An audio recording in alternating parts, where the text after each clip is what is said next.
Hi there, my name is Trash. I'm going to really quickly teach you on how to add an OBS theme. So you want to search up OBS plugins, click the first link for OBS Studio plugins, go down to themes, find one that you like, we'll click this one today, click download, show in folder, open that up, and now you're also going to want to go to your C drive.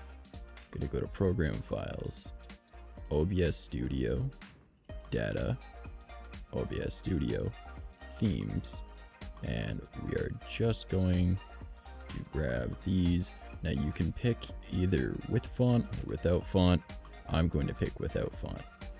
Grab both of those, drag them into here. Press continue on both that will potentially pop up. And now you're going to need to restart OBS. Alright, now that you've restarted OBS, go up to Files, Settings, wait for it to pop up, and right here in Theme, it'll give you them. And right there is the one that we installed.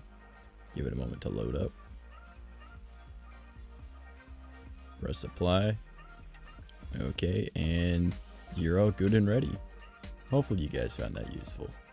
If you have any questions, feel free to ask in the comment section down below. Don't forget to like, comment, subscribe, all that fun stuff. I also stream every Monday, Wednesday, and Friday at Eastern Standard Time, 11 p.m. I did those in the wrong order, but whatever. See you guys later.